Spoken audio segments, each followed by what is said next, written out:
Hi everyone, my name is Patty Fields. I'd like to share with you a channeled message that I received this morning that answers this question: why is it important to examine our internal world? This examination is a common practice in spiritual circles to look at our hidden blocks to the presence of love. I ask this question because during this 2020-2021 and the time of upheaval and change, there are a lot of emotions and old behavior patterns that I've been noticing in myself. And although this has been a common practice for me to search within, which is really what Dreaming Miracles is about, our willingness to look within and to recognize where our perceptions are distorted, our beliefs are wrong about who we are, who others are, and what we see in the world, and be open to receiving a spiritual answer, which is the purpose of Dreaming Miracles, to share those messages with you.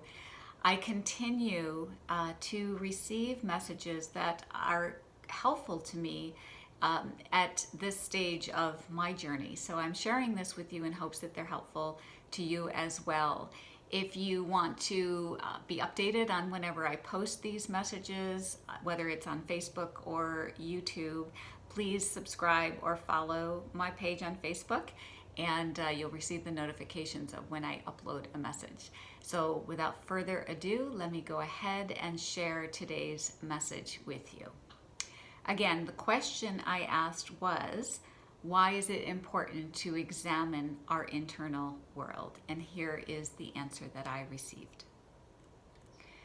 You are embodying the attributes of a spiritual being. The old patterns, beliefs, and emotions are what we call the human side of beingness. How you act in the world, what you believe about yourself and others, and how you feel can either be of a spiritual nature or from the made-up role of being human. When you drop old ways of being, it is because you are ready to express your spiritual attributes. This process of releasing beliefs, healing emotional wounds, changing destructive and unhealthy behavior patterns is for the purpose of allowing your spiritual attributes to shine through your human form. When you ask yourself, how do I want to be in the world? What is alive and meaningful to me now? You will find your answers represent your spiritual attributes. For instance, if you value feeling unconditional love for everyone, it must mean that you no longer want to hate or judge others. Hating and judging are expressions of human attributes, whereas unconditional love is your spiritual nature. Another example would be if you decide that the old pattern of wanting others to validate your goodness because when they don't you feel worthless no longer suits you, and instead you know your own worth regardless of the opinions of others. You are in touch with your spiritual nature. Do you see how important it is to recognize your internal struggles, traumas, emotions, and behavior patterns?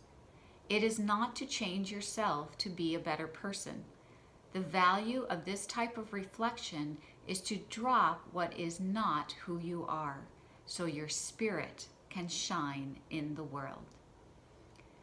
What you are does not have to be perfected. You already are perfect as your Creator is perfect. Imagine if you embodied your spiritual attributes, who you would be in the world, how you would feel, how your life would be a living expression of your divine nature. If this is meaningful to you, then examine what no longer belongs in the picture of your new life and let it go, so who you are can shine in this world. Here are a few reflection questions to help in this process. What do I no longer want to feel? What behavior and response patterns am I ready to let go of? What do I no longer want to believe? What is meaningful to me now? What emotions do I want to feel? What do I want to be true about myself, others, and the world? When you notice what does not fit your identification as a spiritual being, do not judge. You are being strong and courageous in that moment. Honor yourself and then gently remind yourself that it is present so you can let it go and let your spiritual nature shine through.